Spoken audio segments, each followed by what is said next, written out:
Bienvenidos oyentes de Radio Sefarad a este Por Israel en Voz, el espacio de Israel Winiki que aquí en Radio Sefarad tiene para hablarles a todos ustedes de los temas que considera en este breve espacio de tiempo, pero que siempre lleva mucho contenido. ¿Qué tal, Israel? Shalom, ¿cómo están? Shalom. Bueno, cuéntanos, háblanos. Vamos a comenzar hablando de deporte, pero de algún asunto más en torno a ese torneo internacional de judo que se va a disputar en Israel.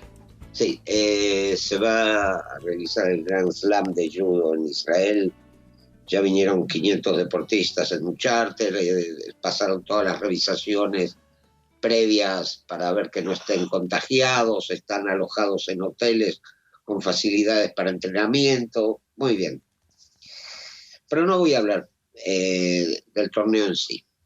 El 6 de abril de 1896, en Atenas, se celebraron los primeros Juegos Olímpicos modernos, guiados por el espíritu de la Grecia clásica, en la que durante estos Juegos los estados rivales deponían las armas para competir deportivamente. Los Juegos Olímpicos buscaron hermanar las naciones. Como derivado de los mismos, fueron gestándose en el mismo espíritu competencias deportivas internacionales como las Olimpiadas de Invierno, los Juegos Paralímpicos con competidores con capacidades especiales, campeonatos mundiales de fútbol o torneos de judo. Pero cuando la política entra a inmiscuirse en el deporte, la situación cambia, porque se va en contra del espíritu mismo de esos Juegos. La República Islámica de Irán es un ejemplo patente de cómo la política bastardea el espíritu de esos Juegos. La teocracia iraní prohíbe a sus atletas competir contra los atletas israelíes. Ya ha ocurrido que un levantador de pesas que compitió contra un israelí fue sancionado con la prohibición de competir de por vida en torneos o actuar como entrenador de atletas. ¿A qué viene esta introducción? 500 competidores extranjeros han llegado a Israel para participar en un torneo internacional de judo auspiciado por la FIJ, Federación Internacional de Judo. Pero lo importante es que entre los deportistas que se presentan se encuentra representando a Mongolia el judoka iraní Saeed Molaei. ¿Quién es y por qué, siendo iraní, representa a Mongolia?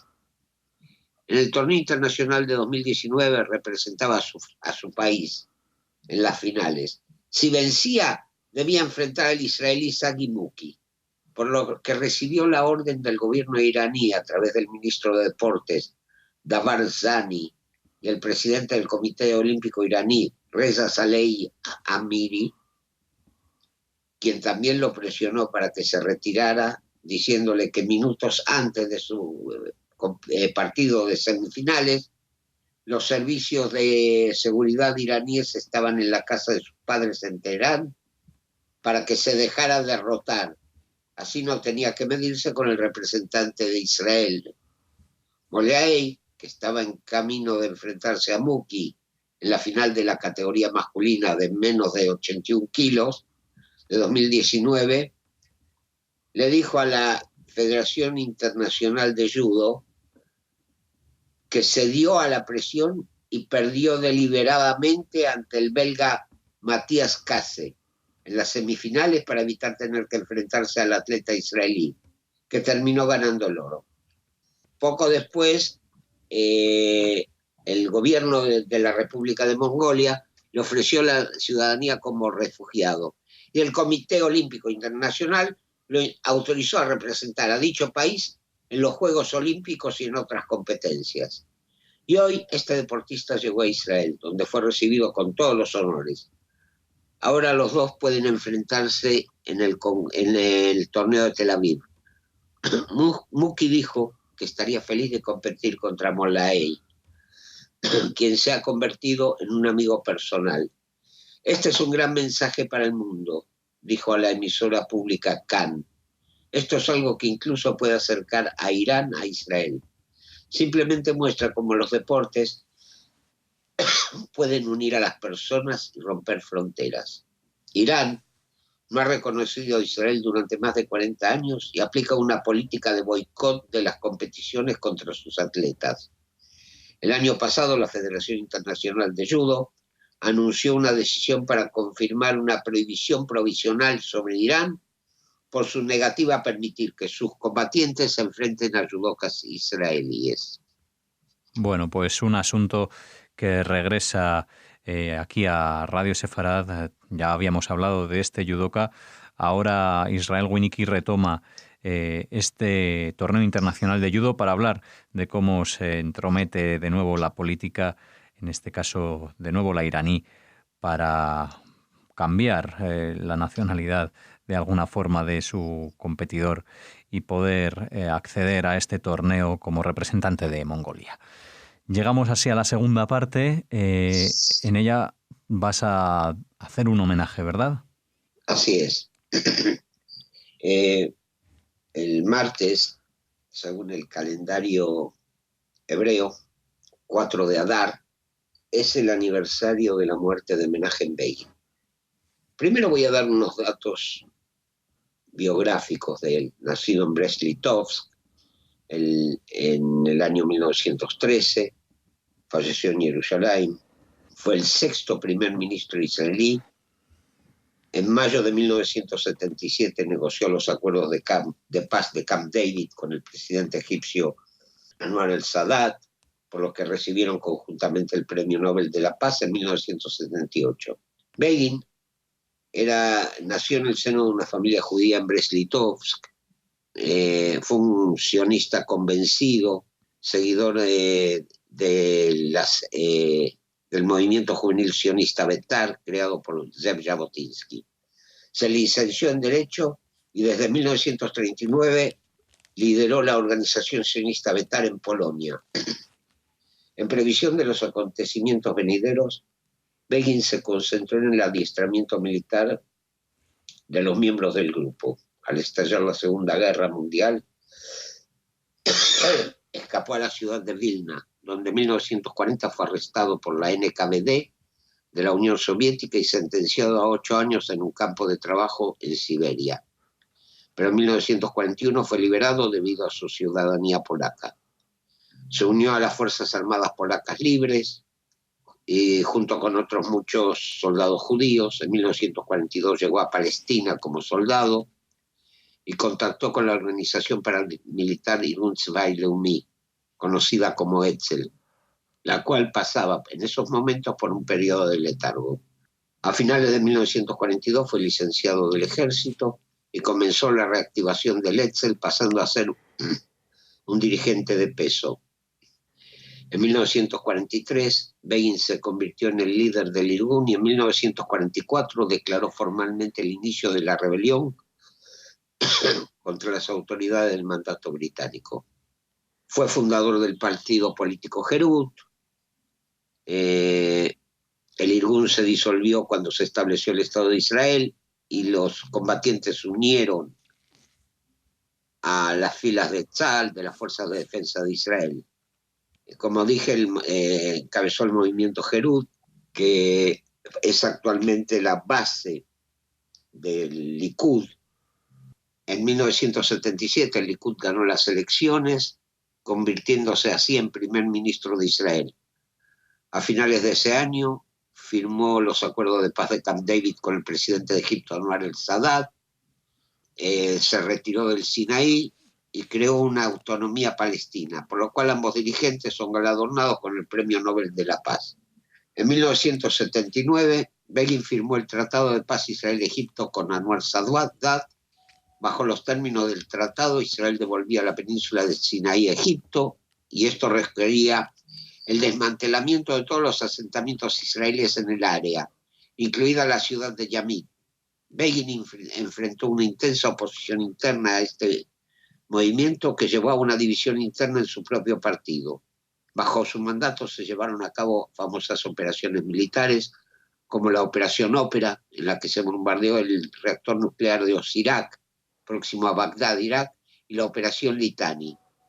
En 1982, el gobierno de Begin invade el Líbano para desmantelar las bases de la OLP e intentar evitar así los sucesivos ataques a las localidades del norte de Israel.